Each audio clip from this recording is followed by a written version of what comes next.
ñu ngi rafetlu seen àndina ak la meilleure chaîne du net mbokk yi di leen jaajëfal bu baax a baax ci kóolute beeg safo beeg àndin bi mbégte kontaante lay doon ci janoog yéen saa su ne sur la chaîne des leaders. ñu am mbégte tey fas yéene am ak jotaay ku ñu dootul présenté si culture koo xam ne vraiment domaine bi mu nekk bokk na ci xale yi nga xamee ni vraiment révolutionné nañ ko quand même ku ñu dootul présenté Ameth Jackson culture xam ko Sénégalais yi xam ko musique xam ko moom la rédaction Senbuzz di am ak jotaay tey c'est un plaisir grand Jackson Ameth Thiou ñu am ak yow jotaay gërëm la ci disponibilité beeg dalal bi mais mbégte la quand même ci fas yéene am ak yow jotaay. waaw bisimilah rahmaani rahiim alhamdulilah rabil aalamiin salaamaaleykum waa Sénégal maa ngi nuyu ñëpp di nuyu sa équipe bi nga àndal ak ñëpp. merci di wax nanu waxtaan ci bisimilah rahmaani rahiim. terminé ko ci alhamdulilah rabil aalamiin. maa ngi lay déglu. merci beaucoup en tout cas mbégte la ñu fas yéene am ak yow jotaay c'est vrai que mënuñu toog di waxtaan ak yow quand même te laajuñu la manquement bi nga xamee ni Sénégal yëpp gis nañu ko ki nga xamee ni mooy suñu papa Thione. mu nekkoon ku la jege en dehors de lim la manqué li nga xamee ni nekkatul sa wet ban impact la mën a def ci sa carrière absence su papa Thione. waaw c'est vrai nag dinañu manqué. waaye am na lu bari loo xam ne def na ko ci ñun parce que moom it xamalaloon na ni ànd wëyul tout le temps rek ay ñaar ñuy ànd wala ñett ñuy ànd il faut ñu dem ba ci jëmmi jamono kenn ki dem. ci demin bu rafet. colère gi gën a continuer. dinañu manqué nag waaye liggéey na ci ñun loo xam ne dinañ am courage gérer ko. xam nga xanaa kay jëmmi ji rek lan dul gis. waaye mën na wax ni léppam ñu ngi koy gis ba léegi. ci kàddu yeeg njëriñ leeg li mu ñu doon wax li mu ñu doon xamal ak lépp. waaw dina manqué nag ndax yu bari dama doon toog ak moom yu bari di wax ak moom téléphone ci yu bari. ñuy jokkoo ci lu bari. xëy na jëmm jooju laa dul gisati rek mais. mi ngi noonu daal. ñu ngi ñaan yàlla xaari ko aljanna ak bépp mboolem jullit rek moom suñu waajur boobu Papa Thione Seck suuf sedd ci kawam plutôt alors mu bokk ci loo xam ne aussi foog ñu wax la ko bu ñuy wax sa carrière quand même suñu Papa Thione taq na ci rip mu am loo xam ni baaxoo woon nga ko gannaaw bi nga xamee ni daan nga ànd di def ak moom ay tournée évidemment mais bariwaan loo xam ni bu ko joué surtout à l'extérieur bu ñëwee Sénégal fii da ngay def ay raxas alors lu waral moom mu absenté wu rek gisatuñu présentement ngay def li nga xamee ni baaxoo woon nga di ko def jamono bi nga xamee ni moom suñu papa mi ngi dund ak ki nga xam ne évidemment moo ko fi wutu muy Wally Ballago Seck. waaw xam nga loolu nag yàlla dafa dogaloon moom bi muy woy man maa nekkoon numéro 2 ci wetam bu ñuy tëgg soirée bu fekkee danoo am tournée wala dara. sunu bu tëggul man maay tëgg raxas yëpp maa ko doon def. alors waaw loolu nag xam naa ni yéen a ko def remarquement. mos nañ ma ko wax nag Europe parce que bari na ay raxasu coon yëpp maa ko doon def bi Wally ñëwee ba léegi defatuma ko waaye loolu nag moom xam naa ni.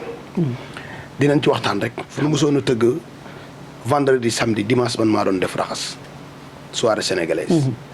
ak waa Ramadaan pas orchestre bi mais damay jël yenn sabarkat yi ak yooyu boobu nag maa ngi am ay single après ma am album mais léegi am naa 3 albums maanaam tey Ameth Thiou mun naa jouer 31 morceaux ci kaw scène bi. man am naa loolu am naa répertoire boobu. mais nag xëy na après nag dinañ ci mën a waxtaan parce que maa ngi bëgg a tàmbali sama soirée sénégalaise yi ma doon def avant maa nekk ci Thione Seck. d'accord dinaa ko tàmbali di ko def incha allah. alors moo ko tàmbali nag xam naa ni. dinañ mën di tëgg ay pourquoi sax. première partie parce que. doon nañ ma ko wax quoi ma commencé jouer première partie mais loolu lépp daal après dinañ ci waxtaan. ñu. mais certainement complicité bi amoon sa diggante ak ki nga xamee ni mooy Papa Thione maanaam personne question la boo xam ni quand même. le leader Wally Ballago Seck ñu ngi koy nuyu di ko ziar ak waa Faramareen yëpp dafa am loo xam ne sama question bopp la. quand même gis nañu sa complicité ak Papa Thione ni ngeen liggéeyee ak Wally Seck aussi. mais dafa am loo xam ne dama ko remarqué. bari na lu Papa Thione lu Wally Ballago Seck di wëy évidemment di wëy ki nga xam ne mooy Amady Badiane. tudd quand même remarque bu ma def la franchement. c'est laajuma ko pour dara quand même. bu ma la doon laaj loolu ban réponse nga ma ciy jox lu ko waral entre guillemets. waaw loolu nag da nga koy laaj Wally mais man Wally moom la ma waral ak moom yëpp def naa ko te maa ngi koy def nii ba léegi. su ma rakk la ma dalal ko ci groupe bi mu nekkoon footballeur xaw ma ko woon Thione Seck moo tax ma xam ko su ma doon ñëw kër Thione. yaakaar naa ni moom moo présenté wu sax ne ma man la Wally doomu Thione laa. mais man Mohamed mu ndaw laa gënoon a miin ak Babacar ñu nekk ay xale yu ndaw ñooñu ci la présenté wu après ñu xamante. bu ñu ñëwee moom ak ay copains ñuy bëlët sax foofu parce que boobu coon moo ñu jëlaloon appartement fii. ci bëlët boobu nag ci la gën a miinanteeg booy bi. Wally bëggul woon sax musique daawul sax déglu papaam ci lu bari moom amoon na ay yeneen woykat mais bi mu duggee ci aar nag. la xam ni warut a déglu kenn ku dul papaam. bi mu duggee ci aar la commencé déglu musique xam ni papaam rek moom la war a déglu ci wàllu woy alors ma gunge ko ci loolu coon bi Wally tàmbalee woy bi ma koy présenté xam lu ma ko waxee. kii de nee na day woy noonu la ma ko waxee haa cu ngóor si de nee na day woy. ma ne ko war naa mën a woy de mu ne ma waaye kii daa mën a woy. ci noonu parce que coon moom nit la boo xam ne lu il faut mu teg bëtam mu mën a gëm parce que kilifa la. bi mu déggaloo nag Wally woyantu. après ci la xam ne am na luy nelaw ci booy bi te moom mën na ko yee. ci la ñëw ci man ne ma. partie yi ngay def ci man dee ko def ci Wally ndax moom fit barke yonent yàlla Muhammad man maa doon téye micro maa nag Amady bi ñuy ànd. Amady dama naan bëreet mu topp ma moo tax période boobu coon il faut mu wax ma loolu. ko maa ci ëppoon fëggu ëppoon ci fit mu demee noonu ma koy woo ci loolu nag heure buy woy damay gëdd Wally ci kaw scène bi des fois sax ñu répété loo xam ne moom lañ war a jouer mais dama koy improviser loo damay jékki-jékki rek wàcce musique bi jël micro bi ne ko woyal. donc ce qui veut dire complicité am na si diggante ak Wally. noo yàgg na donc voilà. waaw léegi nag xëy na génération bu bees bi ak public bu bees bi. ak lu bari loo xam ne dama ko wàññi nag. parce que nag ba groupe bi léegi ma def ci 20 ans waaw mënu ma ci def 20 ans fecc ci def ci ambiance bu ne lii muy def nii ambiance bi ñuy def nii yëpp. maa ko créé biir am daan ñun doon ñëw dama doon ñëw ne bërët ci scène bi doon summi lu tolloog ay 21 ans caaya. waaw coon man la doon jox micro am. bariwul fecckat mosut a jël micro coon man la doon jox micro am. coon su mosoon a woy ba sëqat wala mu am lu ko dal man maa yeggali xam nga. loolu la après ñuy ànd mais complicité moom ak Amady nag. ba mu jaral ko mu koy woy lu bari. loolu c'est loolu dama koy saluer parce que heure bu ko defee. ma jël micro ba heure bu ko defee moom mooy ëlbatu ko joxaat ma micro bi. ma dooleel la muy wax woyaat Amady. d'accord parce que Amady man suma seex la. ma tuddee ko doom ba dara dul dara. bi ma koy tuddee doom yaakaar naa dafa tiit dafa làmb ci poosam 40 000 la ci nekkoon ma ne ko til sa li yow. boobu ñoo bokk dëkk. loolu la ñu àndee mais xam nga génération bi nag ni ñu koy gisee. Amady rek la ñuy woy mais Ahmed fa mu nekkoon ma nga fa ci dignité ci fulla ci fayda. ak reste biir Ramadaan ndax kilifa laa fi. d'accord mais dérangé wu la aussi. non man may professionnel le fait que gars yi xam complicité bi nga doon dund ak Papa Thione évidemment ak waa Ramadan aussi ak waa Ramadan plutôt. xam nga lu may gis. man Baye laa. Baye day taxaw place su Baye. lu ñëw ci kawam rek war na koo mën a gérer. man foofu laa taxee man Wally sama doom la. rakk la ci man mais doom la tamit ci man ndax man ak papam la woon. lu ñëw dama koy gérer. waaye lépp lu koy yàqal.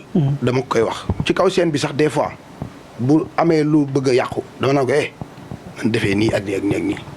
loolu man noonu la amel amu lu ma ci xalaat. coon bu musoon a def dara nii kii dama naa ko père lii ak lii. moom mus nañ ko bëgg a wàcce kaw scène. moom Wally. man maa téye Papa Thione parce que dafa woy faux. Papa Thione bëgg ko wàcce.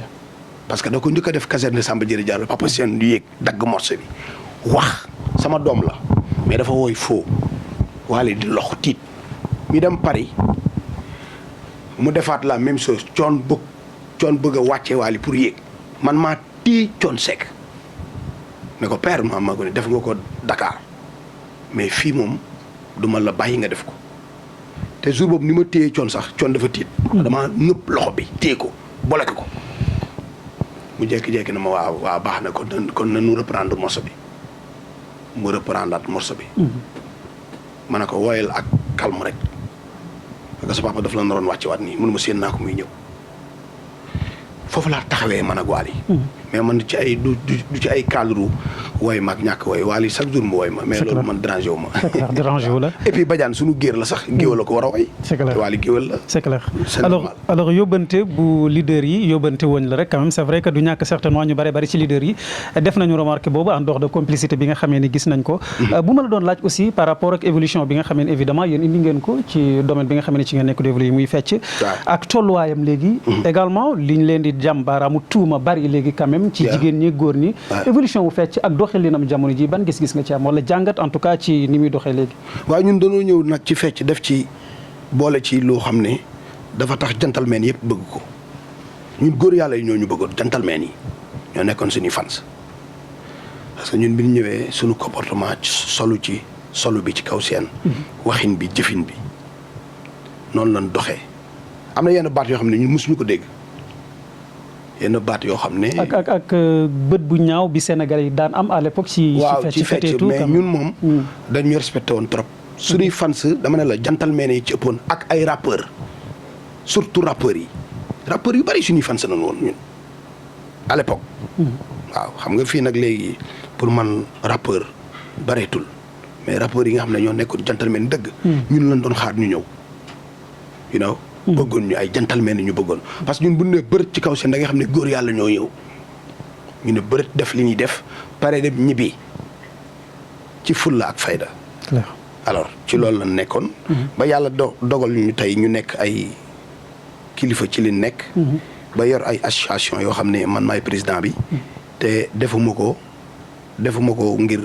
dem ci ay xumbaay ki tànn biir sama association bi ma créé xaalis bi may am ci daara yi laa koy yóbbu dégg naa ko sax yaa ngi mané ay action yoo xam ne aussi certainement dinañ ci waxtaan ak yow par rapport ak say association ak yi nga xamee ni yéen a ngi koy def ci ay bienfaits évidemment jëmale ko ci askan wi yëpp dinaa si ñëw alors mais bu ma la doon laaj aussi par rapport ak gis-gis bi nga xamee ni aussi yegg ngeen fa fi mu toll nii ci askan wi am loo xam ne représenté ngeen ko ci culture ba ñu bari bëgg nañu fête à travers yéen ñi nga xam ne yéen a koy def rawatina góor yi ma fàttali ni quand même Sénégal ñu bari amuñu woon fitu def fecc rawatina nga nekk góor alors lan mooy war a nekk seen taxawaay ban rôle moom la askan wi war a xaar ci yéen ba ngeen gën koo mën a doole. waaw li ma gën a bëgg mooy génération bi ñoo gën a war a mën a changer style bi tuuti quoi parce que ñun suñu comportement ci wàllu fecc du woon ay match tun du woon ay tega def yenn affaires yi ñun dañ doon ñëw wane fulla ak fayda ci kaw seen sañ sa lu rafet taxaw ci kaw seen def yi fi góor dem suñu yoon alors lu mujj lii du ma seetaan sax yenn fecckat yu bari sincèrement parce que dafa am fu nu marqué ñun suñu empreinte suñu marqué fi ñu ko marqué bëggoon nañu booy teg ko fa mais ci li nu gis booy teguñu ko fa quoi ok moo tax ñu leen ciy conseillé bu baax wala suñ ko mënul ñu bàyyi. mais est-ce que yéen a ngi jàppale xale yi aussi je dis ubbi ay école wala di jéem a vraiment. non Sénégal fii amul école de danse ku la ko wax fii ba ci Gallo Thielou laa la wax nag. man li may wax dama koy wax. alors kon xale yi ils ont obligé quand même doxee nu leen neexee xam nga école de danse. boo ko yoree gouvernement bi daf lay appuyer gouverneur bi appuyer la nga am ay papier loolu mooy école de danse mais tey dugg benn appartement di fa répéter. naan école de danse ko yoree loolu du école de danse boo ko amee ministre de la culture ca mairie ba fépp dañ lay jox ay kayit yu leer valider ko parce que yow mi yor école de danse bépp festival buy am fii wala lépp luy am ci wàllu gouvernement ci xumbaay ak yëpp école de danse bi nga yor balaa ñoo contacter kenn dañ lay contacter fii amul ay école de danse fonk wuñu sax danse bi déjà respecté wuñu danse bi yow yaa respecté sa bopp xam fi nga bokk xam yaay kan mais ñoom respecté wuñu sax danse. alors c'est clair may jaajëfal leader yëpp le grand ki nga xamee ni mooy borom super étoile couture Libaas Touré ñu ngi lay jaajëfal borom Belgique ki nga xamee ni mooy Cheikh Fall aussi ñu ngi koy jaajëfal Pape Djibril Fall sama leader bu mag boobu PDF maa ngi lay jaajëfal ak waa GFM yëpp alors grand foog ñu waxtaan ak yow aussi ci li nga xam ne mooy showbiz certainement yàgg nga ci maîtriser nga ko suñu grand leader boobu Paco Jackson Thiam récemment génnoon na def benn sortie vraiment di wane ni milieu la boo xam ni ñi koy fréquenter miin ko xam nañ ni bari na ay changements yoo xam ne war nañ ko ci def rawatina soirée yi déclaré ni bari na ay lesbiennes bari na ay borom ñaari tur yi ñooy gën a fréquenté à travers fi nga xamee ni yéen a ngi fa di évoluer alors ban jàngat wala ban gis-gis nga am ci kàddu yooyu et puis ak tolluwaayu tamit kàddu yi nga xamee ni moom le grand Paco Jackson yëkkati na ko joxe alerte ni jaadu na ñu gën a vérifier waat seen domaine bi nga xamee ni ci ngeen nekk di évoluer. a'uuzu billaahi mina shaytaani rajiim. baat boobu moom ma dégg moom bëgguma ko sax di dégg sama kër man. ndax man Mouhamed laa tudd ba pare doon murit di jullit quoi ay affaire u lesbienne moom yàlla na ci yàlla musal. man duma man góor bu sa wax nooyee sax doo ma fréquenté ñëw ngeen ci kër gi ay góor yàlla ngeen fi fekk. ci lu wér c'est clair. alors lu bon mi ngi fépp lu bon. mi ngi fépp alors yàllaa lay dimbali rek nga fexe. xam nga nag yàlla moom mbaax yàllaay baaxal ku ko neex waaye tamit boo sababloo mu dimbali la dama gisul. lu fi jar yàlla bind la def la góor bind ki def ko jigéen nga bëgg a nekk ci leneen gisuma ko gisuma ko. you know moo tax loolu man du ma ci bëgg sax di débat. du ma bëgg di ci débat te ku ciy débat sax ak noo mënti toll. danaa la yemale su ma la mënee duma la. su ma la ëppul doole wax boo xam ne. dootoo ko defati ci àdduna parce que man Mouhamed laa tudd am na yoo xam ne. du ma ko nangu ci kaw seen sax bu ma yéegee am na yoo xam ne bu fa amee je préfère ay góor jigéen di bëgg a yéeg ci kaw seen. man je préfère ma reculer parce que ñun ci suñu carrière nag. dañ ko liggéey beeg si ba fii nag te kenn mësuñoo wax yu mel noonu kenn mësuñu si sax gis yu mel noonu. am ngeen éducation boo xam ni mën ngeen mucc si yooyu mais bu ma la doon laaj tey nga jàngat bi ci milieu showbiz bi. ak coow yi nga xamee ni vraiment mu ngi juddu. lu jëmee ci domaine yooyu. ak showbiz ak tolluwaayam yan kàddu nga ma ci mën a wax wala moom ngay jëmale ci ñi nga xamee ni évidemment yéen a bokk domaine bi nga nekk. di showbiz léegi moom du musicien di ñëpp quand même. mais ak coow li nga xamee ni baaxoo nañ ko ci yow. showbiz léegi moom. showbiz léegi moom man dama gis ni du showbiz quoi parce que léegi public bi ñu ci bari nan ma baal du ñëpp nag. mais ñi ci yaru bareetul adduna bi tax laay wax Sénégal nit ñi xam nga lu tax ma bëgg a doon sénégalais man. Serigne Touba rek a tax ma bëgg a doon sénégalais. bu du woon Serigne Touba bëgguma doon sénégalais waaw damaa gis ni Serigne Touba yaakaaru jàmm ñi la. mais jikkoy sénégalais yàlla na ma ci yàlla musal. sénégalais mën naa tuumal nit sénégalais mën naa wax ci nit lu ñaaw. te sénégalais yu bari nag dañuy toroxal seen bopp ne di wane ni ñoom jànguñu alxuraan parce que wax ci nit li ci yàlla wax. wax ci nit ci lu la wóorul. li ci yàlla wax bu ko jullit yi xamoon. dinañ xam comme moo tax dëkk bu naan ay dëkk jullit la d'accord parce que fu Serigne Touba nekk moom mënoo wax du dëkk jullit. Cheikhul Khadim jàmbar l'islam fu mu dëkk. dëkk jullit la mais jikko yi. yara dikku bi am ci ndaw ñi kenn xamatut ko war a wekk kenn xamatut kan mooy kan manque de respect bi xool nit ba mu neex la xamoo ko nga tuumaal ko wax ko benn jikko wax ko benn affaire te xamoo ko alxuraan déjà dafa am lu mu wax ci loolu maandu tubaab yi danoo maandu te pourtant lu bon lu ne ñi ngi naan ci tubaab yi leen ko la ëppee te tubaab bi am na jikkoy jullit tuuti mooy maandu nan noppi duñu seedeel nit lu leen wóorul wala duñ wax lu ñaaw ci lu nit non duñ wax non man yàlla na ma yàlla baal mais showbiz bii moom ni nu bëggee jàppee showbiz man pour man du showbiz déjà ñi mën bariwul ñi xamul dara ñoo ëpp ci showbiz bi d'accord ci wàllu woy ci wàllu fecc musicien ñi ci xamul dara ñoo ci ëpp ba pare ëpp làmmiñ barke yonent yàlla Muhammad des fois ma zappé ci télé bi dégg kuy woy lu bon loo xam ne damay zappé te ñu ëpp làmmiñ ci dëkk bi. ci xale yi fi nekk di woy léegi. waaw bari na. nan dem jàngi nanu dem jàngi woykat gis nga. ñoom coono gi yusu pour effacer leen du yomb de parce que dañoo mën. ba pare démb grand yi dañ doon woy sëy woy ànd woy xarit ak xarit mais léegi woy yi xam lan la li xew ci esthétique xaw ma gaaruwaale rek bañ ne ko ba yàq nañ woykat yi léegi woykat yu ndaw yi léegi ku ci jug gaaruwaale rek ngay woy bu ko defee xale yi jigéen di commencé la esthétique pour nga am ay vie gaaruwaale sama noon bi lii léegi daal ñëpp am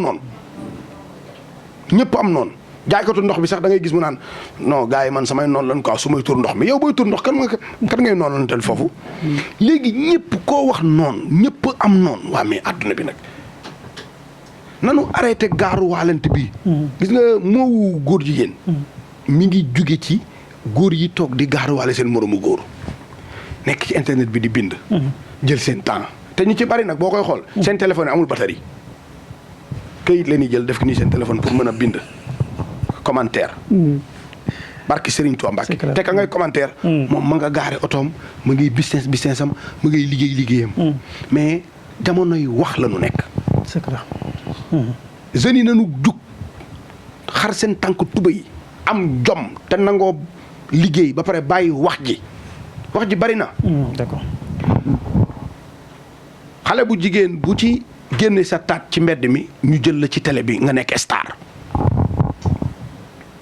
ku fi saaga kilifa nga nekk star ñu lay invité télé ban dëkk la nekk ban àdduna la nekk su mag ñu waxee ñu naan waaye ñii àdduna bi da leen a raw àdduna bi dafa alxuraan li mu wax du mës a changé ci yar teggin joxe respect loolu moom du mës a changé moo tax soo bis moom man bëgg ma sax nga ma ciy laaj c'est clair parce que ñu matadi ñu bari ñoo ci ne ñu ci bari danoo matadi gis nga ni jàddu na ñu xoolaat ko vraiment acteurs yi ci nekk aussi gën a xoolaat seen doxalin quand même nanu yaru c'est que nga baal ma ci wax ji mais génération bu bees bi dañu am génération bu bees bu leen topp te ñu ci bari xamuñu dara te jàngiwuñu ba pare yaruwuñu muy public bi na nga wax de dafa am ci public bi dafa am ñu bari ñoo xam ne comprendre nu dara yaruwuñu xamuñu lu baax lu bon la ñuy gën a appuyer que lu baax boo defee lu bon ñu wax ca kaw nga def lu baax ñu nëbb ko te lu baax lañu war a fësal.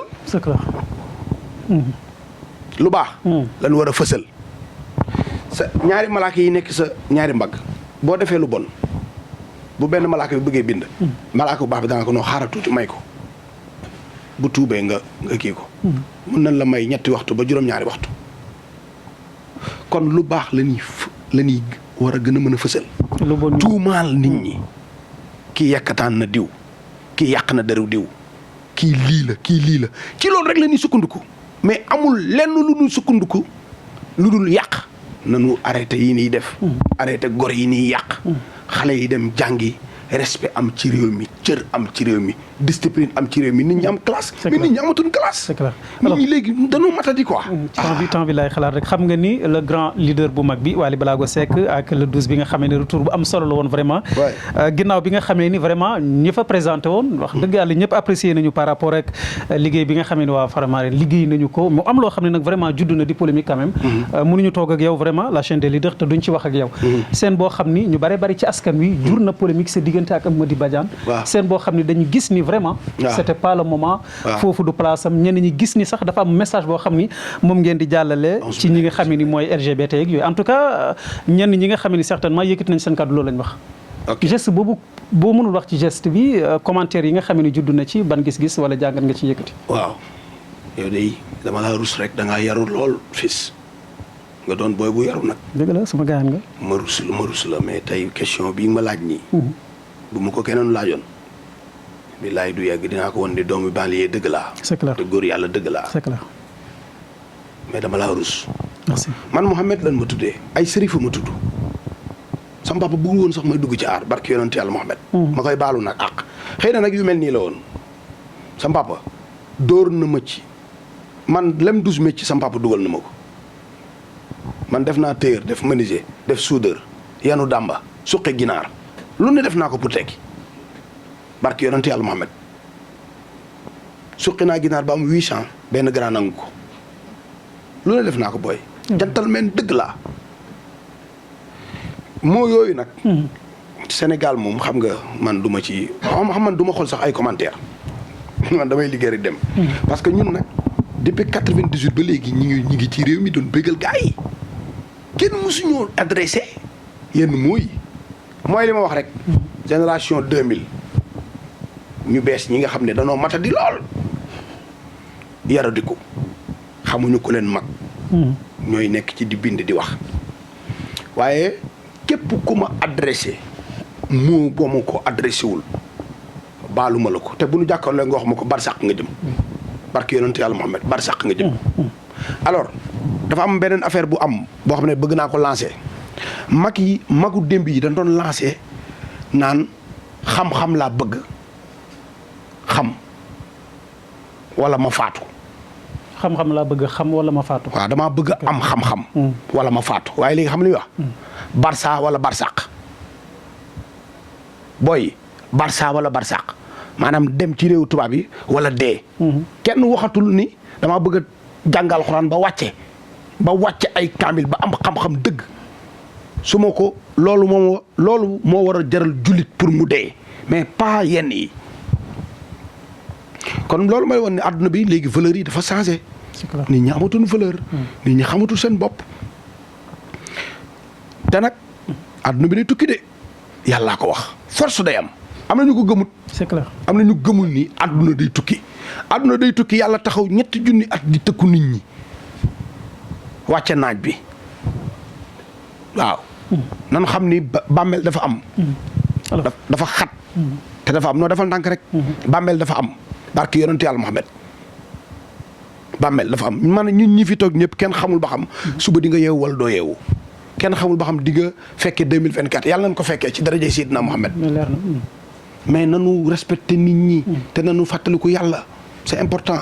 spectacle la ba nuy fecc man ak Amady di sànnante di def ay affaire loolu intention ba spectacle la après loolu pare nañ ca.